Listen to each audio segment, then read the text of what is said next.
Kaju, who served as India's ambassador to Afghanistan. Ambassador Kaju, thanks very much indeed for talking to us this evening. Now, let me begin by asking you, this is clearly an untenable situation. The UK has called it extremely risky. The France has asked Iran to preserve the 2015 deal, and India has asked for restraint. But how do you see the situation panning out in the next few days or weeks, and how can India actually navigate this space?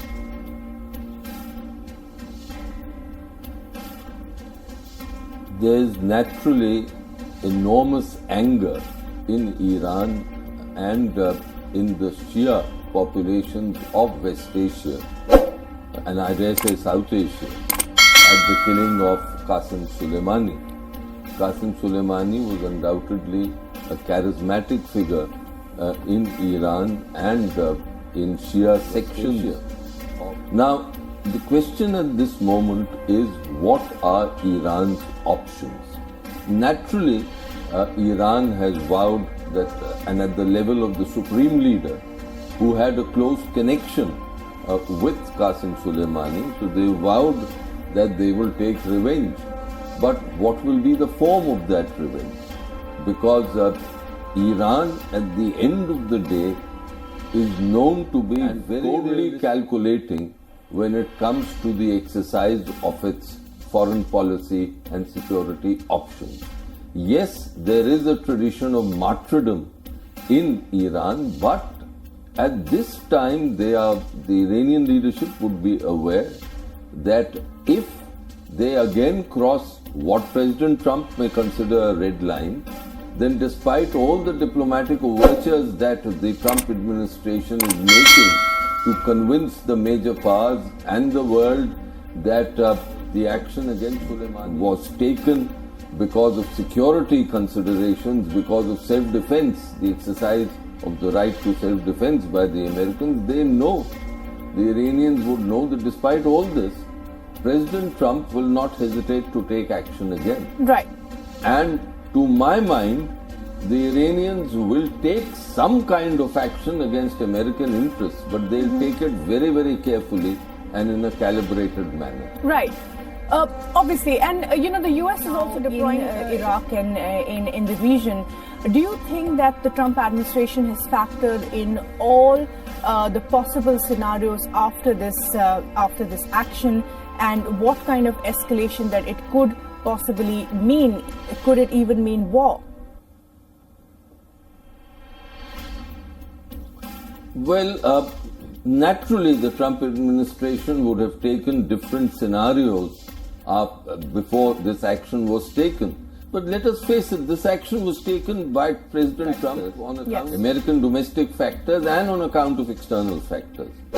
So therefore President Trump would know full well that having taken this action, he will be on the defensive in trying to ensure that no American life is lost, but he would also know full well that he would have to pursue a very aggressive policy towards Iran, and as he has been doing, but perhaps even a more aggressive policy should Iran, as I said, against American interests or against the interests of American allies, more the former than the latter.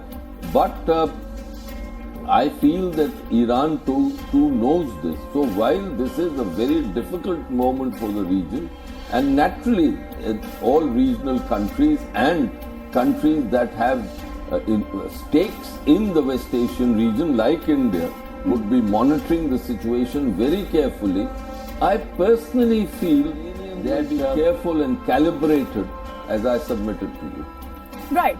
But sir, they can still carry out attacks on American assets in the Middle East, and of course on allies who could be more vulnerable than, of course, an attack on the United States per se. But I want to go back to the point about India and how it can sort of manage this fine balancing act between Iran and the United States, which it has done so far, including with the Chabahar port.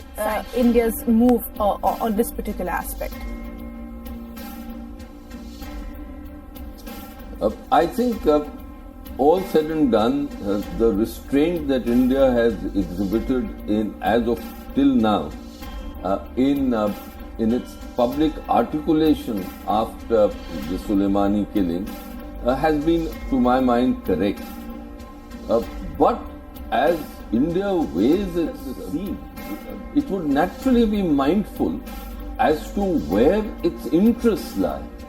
It has close connections with Iran, it has cultural ties, it has historical ties, and it wants to preserve all that it can of this relationship.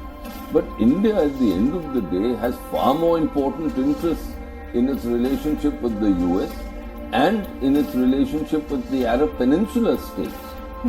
We have enormous interests. At this stage, India would not like the situation to be destabilized because that would cause problems.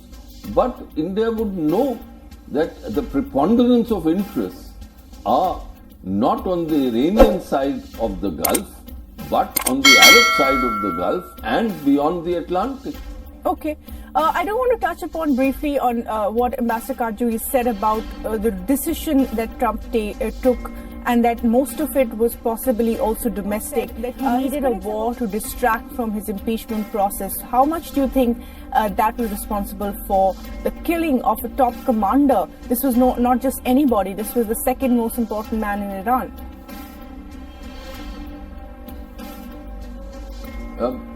As I look at the scene, the impeachment by the Democrats dominated House of Representatives has been a big blow to President Trump. Whatever he may say, he knows that in the Senate it has been a blow. Now, let us not forget that 40 years ago, in 1979, the Iranians attacked the US embassy in Tehran, and they held American diplomats hostage for 400 days. That step cost the then president, and who was a Democrat, President Jimmy Carter, his presidency. His second term he could not get. He lost the election to President Reagan. Was the disappointment of the American public with Jimmy Carter's policy towards Iran, his failure in extricating the diplomat. Now, this time around, there was an attack mounted by Shia militias, and President Trump and his administration held Soleimani responsible. This attack was against the American embassy in Baghdad.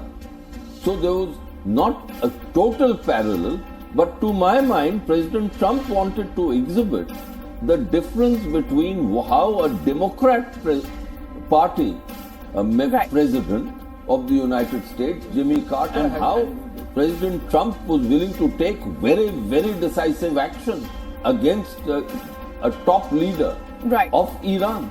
So he was trying to show to his constituency in America that they could rely on him, that he was no softy, that he was a tough fellow.